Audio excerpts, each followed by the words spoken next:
Hello, welcome to my reading my entire TBR reading vlog. I'm pretty sure this is episode 8, and I decided for my next read off of my shelf, I'm going to be reading Serving the Servant, Remembering Kurt Cobain by Danny Goldberg. I did start it, I'm 30 pages in, and I love it so far.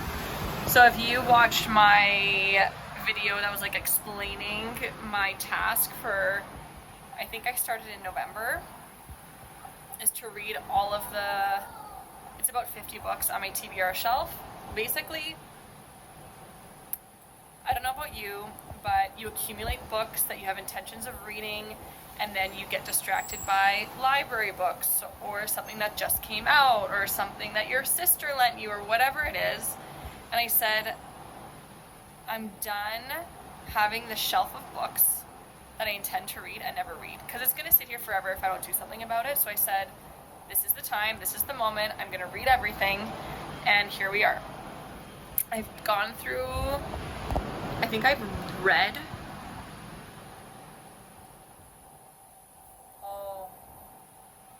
I can't remember now.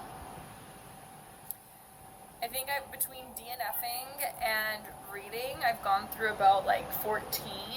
So I DNF'd quite a few, or not even DNF'd, like started reading and finished. I just like saw it and I was like, you know what, I know I'm not gonna read this, and I just got rid of it right away. I should do an update on what is on my shelf and not anymore. Anyway, here we are, Serving the Servant, obsessed. I will definitely get my hands on more Kurt Cobain books. If you watch my other video explaining like what I'm doing here with these vlogs, when this book came up, I talked about my, love for Kurt and where it started in Seattle and the whole backstory of that. Anyway, I'm gonna read you the synopsis of this book. In early 1991, top music manager Danny Goldberg agreed to take on Nirvana, a critically acclaimed new band from the underground music scene in Seattle. He had no idea that the band's leader, Kurt Cobain, would become a pop culture icon with a legacy arguably at the level of that of John Lennon, Michael Jackson, or Elvis Presley. Casting aside the common obsession with the angst and depression that seemingly drove Kurt, Serving the Servant is an exploration of his brilliance in every aspect of rock and roll, his compassion, his ambition, and the legacy he wrought, one that has lasted decades longer than his career did. Drawing on his own memories of Kurt and interviews with, among others, Kurt's close family, friends, and former bandmates, Danny Goldberg examines what it is about Kurt Cobain that still resonates today. In the process, he provides a portrait of an icon unlike any that has come before. And I think this is the first time I've done this in a book, but I actually have a pencil and I'm underlining things and writing little notes in the margins. I think I never did it before because I thought like, I can't, graffiti on a book. I would just make, I would have sticky notes and then I'd have those, and then my intention was always to like write those notes down after, whether in a physical journal or on the computer. But I was just making more work for myself, and now that I have this pencil and I'm like penciling all these notes and underlining things, I like it. I'm glad I'm doing it because I'll be able to look through and just find memorable things. I have a lot underlined and a lot of things are coming up, and I feel like if I say all of it, I'm just gonna be here forever talking about it, and the video of course will be over 30 minutes. So, but I mean, that's what you guys are here for, right? You're here to hear my thoughts on the book and see my reactions. So maybe I will like kind of look at everything that I underlined and summarize it quickly, but later. First, I'm gonna sit down and read. I have a few minutes here. I'm sitting on the balcony. It's hot, I'm sticky, I'm sweaty, but it's not unbearable, and I really want to enjoy being outside. So here I am. The kids are playing. Carlos is making his lunch.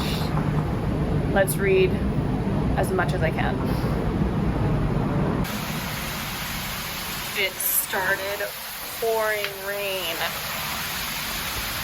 Here on the coast, you get so much rain sometimes, and the roads will get what they call arroyos. And it's like a flood, like rain just rushing. It's like a river rushing down the road. That road specifically will sometimes have it. If an arroyo comes, I will show it to you.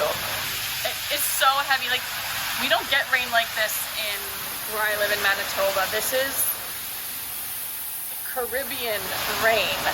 You know what I mean? So a tropical rain, that's a tropical. So heavy, so much.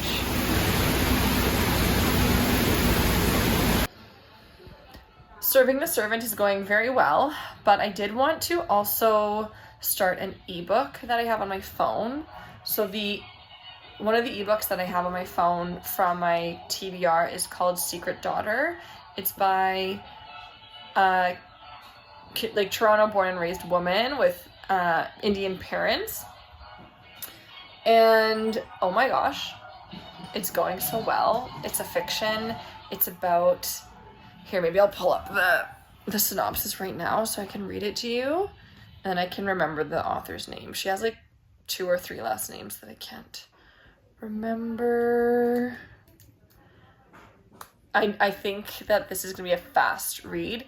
It's told in dual POV, set in the 80s. So we have Dr. Summer Whitman. She lives in San Francisco with her husband, Krishnan. She's just like a white American, and her husband is from India, but he studied medicine at Stanford with her, and they moved to California together to practice medicine. So the other one is Kutiva, the other woman, and she lives in rural India, and she just had a baby. And okay, let's read you the synopsis. So the author is Shilpi Somaya Gowda. Here we go. Wow, 77,000 ratings and an average of 4 stars. 4.0 stars. Summer's life is everything she imagined it would be. She's newly married and has started her career as a physician in San Francisco until she makes the devastating discovery she will never be able to have children. When we first meet her in the book, she's having her second miscarriage. The same year in India, a poor mother makes the heartbreaking choice to save her newborn daughter's life by giving her away. It is a decision that will haunt Kavita for the rest of her life and cause a ripple effect that travels across the world and back again. Asha, adopted out of a Mumbai orphanage, is the child that binds the destinies of these 2 women. We follow both families, invisibly connected until Asha's journey of self-discovery leads her back to India. Which is interesting reading this because in the book, Kavita named her baby Usha, which means dawn in Indian, or in, I don't know which dialect she speaks. But now here it's Asha, so I guess her name was changed. Compulsively readable and deeply touching, Secret Daughter is a story of the unforeseen ways in which our choices and families affect our lives and the indelible power of love in all its many forms. And I agree with that. I think it is compulsively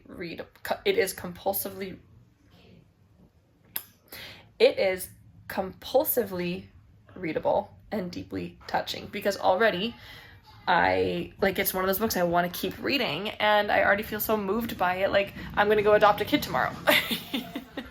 I'm only maybe 15 pages in, and something about me is I know that I'm gonna foster kids one day, Carlos and I together. I don't know when, but I know it will happen, and this book makes me think about that. And I've also had the idea of adopting kids from Colombia before, like a set of siblings, which is not off the table. Maybe that will happen one day, but probably a decade at least away when we're in our 40s and just have a bigger place and more finances and more experience as parents. Anyway, this book is making me think of all those things, and it just makes me think of infanticide and how terrible and how sad it is, and I can't even believe there are people out there who practice it, and it's just awful. And yeah, so that's where I'm at. It's Sunday today. We're going to the mall now to take the kids to the arcade with Carlos's aunt. They're gonna she's gonna take them to the toy store to buy their Christmas presents, and if it's Sunday, that means it's gelato day. So we will see you at the mall and at the gelato shop.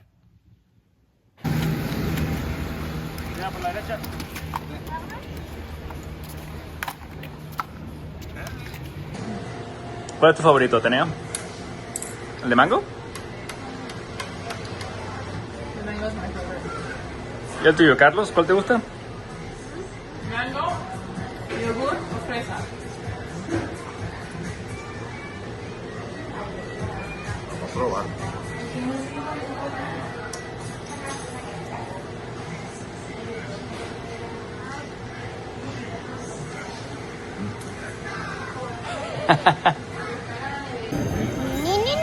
We came to Dulcerna. We're gonna do our Bible story while we wait for our coffee and food. Ah, you guys, it's falling. They have you can see. All of the desserts are gone. That whole thing is empty. My tres leches isn't here. So I had to order Festival de Frutas instead. So I will show it to you when it comes. This is our fruit salad. I had to order it, or I had to start eating it. I had to film it before the kids ate it all. And here's my piece of cake. I've never had this one before. This is called Festival de Frutas, Fruit Festival. So we'll see how it is. I found this workbook in the kids' playroom, and oh, Charlie's calling you. He wants you to watch him. Nice, Charlie. And we brought it so she could do it. I'm really impressed by Athena's writing. Yes, Charlie. Yummy milk. So yesterday I didn't read that much more of Serving the Servant. Well, I can't remember what I said last to you guys about it. I see you. Still very good. Looking forward to reading more. However, Secret Daughter is what I like. Yes, I'm looking. Secret Daughter is what I really want to be reading right now. I actually woke up last night at 10 to 4 and I laid there for 40 minutes until 4:30 to like 4:25 trying to sleep. You did? Good. I'm watching you. And I read for about 20-25 minutes. And then I fell back asleep at around 5. Now what do I do? Now you have to write the word the here. So you have to 1, 2, 3, 4. Write 1, 2, 3, 4. Yes. We're watching you. Yes. Okay, Charlie. Again. Very good. And I'm so glad The Secret Daughter is turning out to be one of those books that I want to pick up, I want to read, and I read it fast, and the story is well paced. We're getting to know the characters very well, and I just like her writing style, and I'm happy this was published in 2010, and since then she's written like 4 or 5 more books, this author, so I'm so excited to read more from her. And you know, she's Canadian and she fits the bill for me, so I'm just really happy about that. Anyway, I'm gonna be here with the kids. I have the iPad. I could read the ebook of Secret Daughter. I don't know if I'll be able to do that with the kids, but I'll try.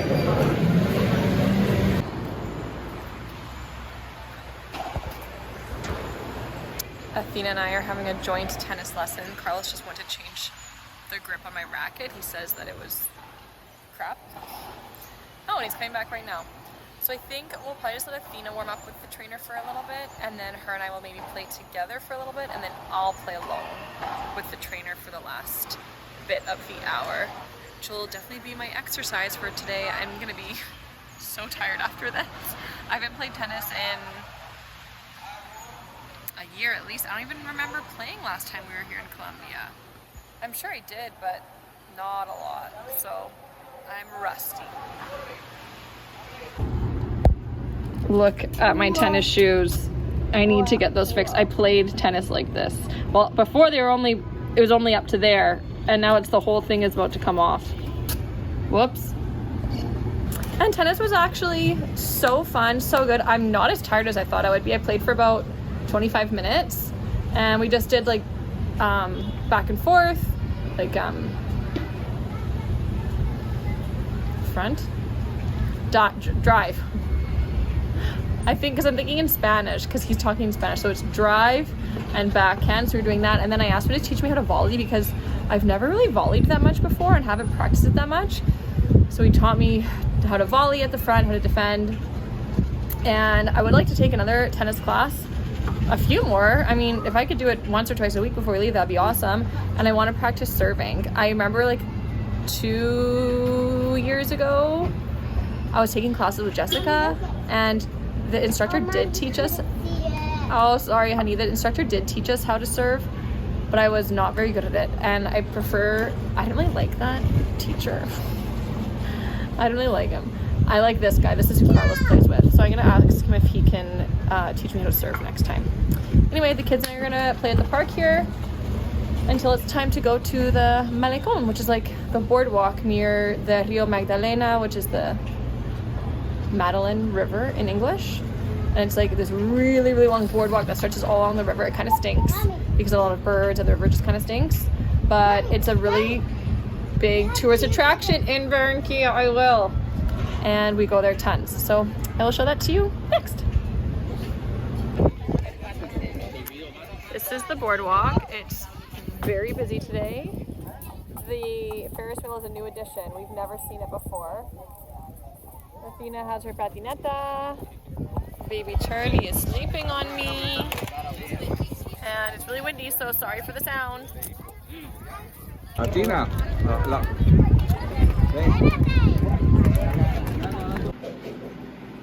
Good morning. It's a new day.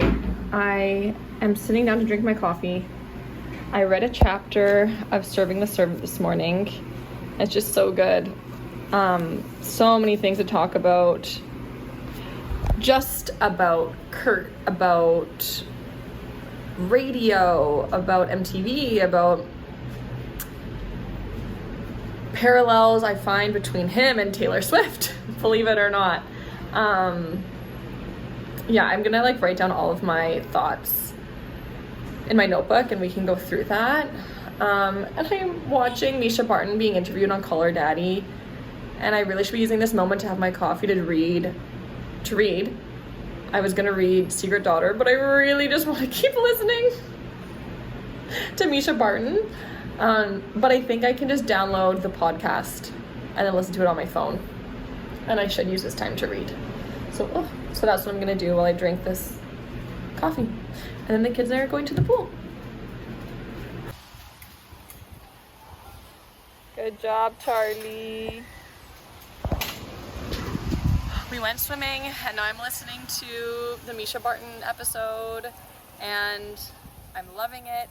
Like, all of these, stars rewatching their seasons and going on podcasts and talking about the time back then, that's what I was dying for back in the day. You just wanted to know everything about these actors and their lives and the show and the behind the scenes, at least I did. And like this, listening to Misha Barton, and I did listen to the OC Rewatch podcast with Rachel Bilson and Melinda Clark, and I tried a little bit of the Gilmore Girls one. I didn't love that one with I can't remember the actor's name, the man who plays Luke. Didn't love that. I started the One Tree Hill one, which I've been meaning to keep listening to, but I just fell off. But I love it. I love hearing all of the tea. And it just takes me back to that time, which was, for me, such a fun time. I loved high school. I had a great time in high school. I would binge these TV shows like Gilmore Girls, The OC, One Tree Hill, Lost. And it was just such a fun time to get wrapped up in something. I think that's a very teenager thing to do. Now as a 33-year-old adult, you don't do that as much. At least I don't do that as much. Like, you don't get into artists as much or shows. You just have your own life. But when you're a teenager, you just have so much time. Hot? Do you want your sandals? Anyway, I'm loving it. Recommend listening if you were an OC fan.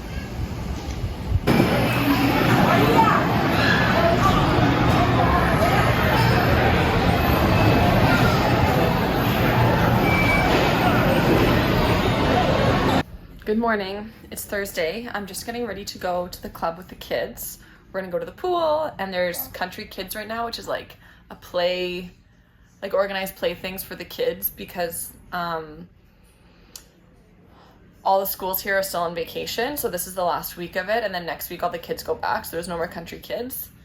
Anyway, I'm here to say that I am going to put the pedal to the metal, and I'm gonna try my hardest to finish The Secret Daughter and Serving the Servant by tomorrow. We're leaving on Saturday for Cartagena, so I'd love to just like wrap this video up, wrap up these books, start something fresh for Cartagena, fresh book, fresh vlog. And so I'm just under halfway through Secret Daughter, and I'm over halfway through Serving the Servant, the Kurt Cobain book. So I have like 100 and some pages left of the Kurt Cobain book, and I really think if I try, I could finish it tomorrow. Secret Daughter, I have the audiobook. And so I'm gonna try really hard to spend any time that I can with my AirPods in my ears finishing up this book. It's so good. It's paced well. We're already like almost 20 years. It's 19 years later from the beginning when Kavita first gave birth to Asha. And yeah, I have only good things to say about the author's writing, about the storytelling, about the story, about the plots, the conflicts, the characters, the character development. And I did write my notes about Serving the Servant. And so maybe what I'll do is I'll go to the club, I'll sit down there, talk to you about the notes that I have so far for Serving the Servant, and we can discuss that. And then I'm just gonna like motor and try to finish these books. So anyway, see you at the club. Here we are at the club. I got my first pan de bono of the trip. Honestly, I can't even remember what pan de bono is. It's yuca, like almidón de yuca, like yuca flour, which is there's another word for it. It's escaping me. Butter. I don't know what else. I brought queso costeño from home for my breakfast, and we ordered a fruit plate to have with the kids. So it has pineapple, watermelon, and papaya. And then here they have like this coffee machine that shoots out free like black coffee. It smells good. I haven't had it yet. I had it last year. I don't even remember if it was good or not. Actually, I wasn't really drinking caffeine last year, so I was trying to stay away from it. It smells good, so we'll see. So this is my breakfast: cheese, pan de bono, cafe, and ensalada and fruit salad. And we're gonna have a snack, and I'm gonna listen to my book. Huh? Okay. And hopefully I can listen to a good chunk of my book here. Charlie, help Athena girl! Charlie can climb up that whole thing by himself, and he can go down the slide by himself now. Okay, I'm here to talk to you about Serving the Servant. So, this is like the first...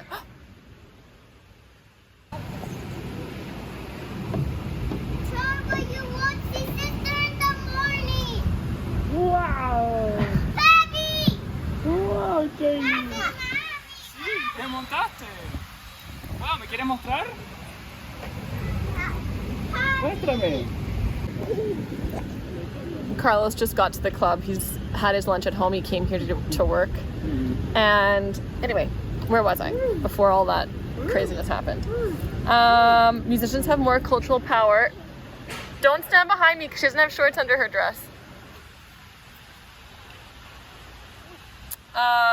So musicians, they reach their fans a different way than other artists because like music lives in your head. It's a soundtrack to your life. It can commemorate something. It is a moment. It's to have fun. It's to unwind. it makes you feel things, or it puts your feelings into words. It's just very special. And oh my gosh, and what he said specifically about Kurt is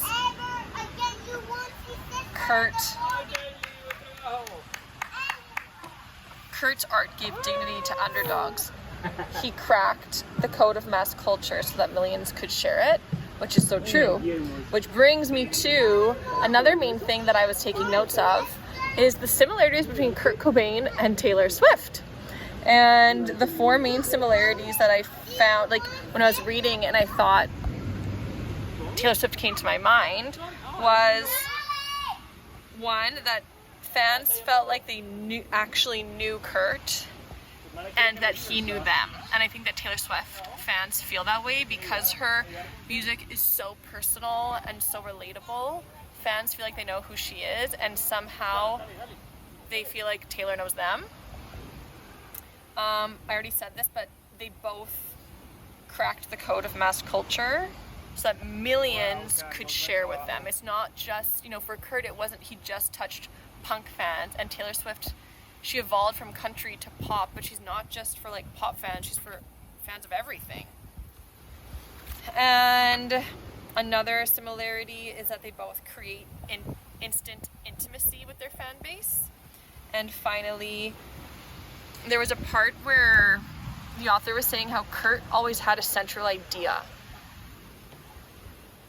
And he didn't explain exactly what he meant by that, but I think what he meant by that is like there was a main idea, central idea that was driving either his music or his inspiration for music videos or interviews, his wardrobe, everything he wore, there was an idea behind it. And I think that's Taylor too. I think everything is calculated. Not that, and I think the word calculated is usually seen as like negative, but I don't think that in this case. I think that both Kurt and Taylor are very calculated people. They're very particular, very detail oriented, and that's one of the reasons why they became world stars. So what else? The book touches on the tribalness of punk, which is also touched on in the U2, in the Bono book, which I am fascinated by and want to know more about, like the underbelly of the punk scene and the details and the tribes and the lore. I got Lane and Jesse from Gilmore Girl vibes when they were talking about Kurt's youth and just being a fan of like this underground, undiscovered music, and that is so Lane and Jesse from Gilmore Girls. He writes that Kurt was very charming, and of course he was a charmer. He would have had to have been a charmer to get to where he was and to be able to have his way so often.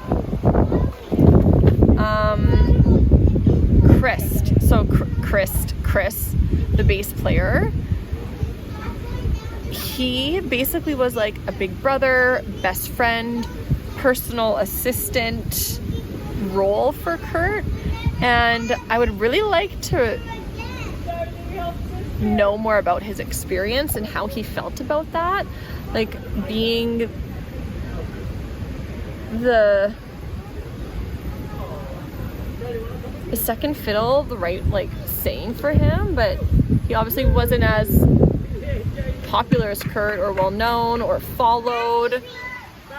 Like I'm sure he was adored, but you know how lead singers, it's a different kind of stardom. He also had to like do so much explaining for Kurt in professional scenarios when Kurt was in a mood.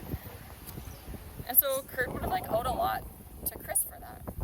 And finally, Kurt went through life without a parental figure or mentor to guide him. So like a lot of his music, his early stuff, and I'm sure his art is influenced by his abandonment issues that he has from his mother and father. And I think that it's really impressive that he went through everything he did in terms of starting a band, becoming a sensation very quickly, and not having any kind of parental figure or mentor to be there for him, to support him, or to guide him during this time. He really did it like alone in a sense. I mean, he had like his chosen family, his found family, in his manager, in his bandmates, in Courtney, and in other musicians. But that doesn't replace having an actual mother or father or, you know, uncle kind of figure to be there for you. So yeah, those are the interesting things I found from Serving the Servant so far. Here I've listened to, I think, 3 chapters of Secret Daughter, and we're just gonna keep trucking along. Good morning. I'm out for a morning walk, which I haven't done yet this time around. This used to be my morning routine with both babies, with Athena and Charlie. I'd wake up early, like 6. Gosh, Athena used to wake me up before 6 at like 5:30. We'd come for a really long morning walk. Oh, sorry for the traffic noise. And anyway, I'm listening to Secret Daughter on audiobook. I have 2.5 hours left. So I know I'm gonna finish that today. Serving the Servant, probably not. I actually didn't read any more of that book yesterday. So I still have, I have 110 pages of that book left. I could make a dent in it today, but I doubt I'll finish. So anyway, I'm gonna keep walking, keep listening, and I'll check in with you later. If you watched my Christmas shopping at the Forks vlog, you saw me buy the Paddington book for the kids. And Mateo has this book at his house. He lent it to us. And it's the pop-up book from the second Paddington movie. And I really want to get it for the kids. Well, or me. Both, I guess. It's so cool. I love it. But it's expensive. It's $30 American. Ooh. Athena has a fancy sparkling water with lime. We came to Le Colate. I got the tres leches in a jarra. I got a mochaccino. It comes with like a little brownie chip. And the kids are waiting on a fruit salad while we wait for my friend Melanie. All right, what fruta do you guys have here? You have kiwi, fresa, arándanos, and manzana. Do you like all of it? Yeah. I went for my manicure and pedicure. I did yellow. I love it. And I finished Secret Daughter. And I didn't like the ending because, well, Asha found out who her parents were and they received her letter. They'd actually never met in the end. And I mean, I guess it's happy because they both knew each other. Like, they knew where each other were coming from, and then whatever. I'm gonna give it a 4.5, like a 4.5 out of 5, but on Goodreads I just gave it a 4. And that's it. I finished Secret Daughter. I did read 2 chapters of Serving the Servant while I was getting my nails done, and I have about 70 pages left, 80 pages left. So I'm definitely not gonna finish it today, but next week for sure. So that's the end of this vlog. Thank you for watching, and I will see you in the next one, which is a very fun one because we'll be in Cartagena.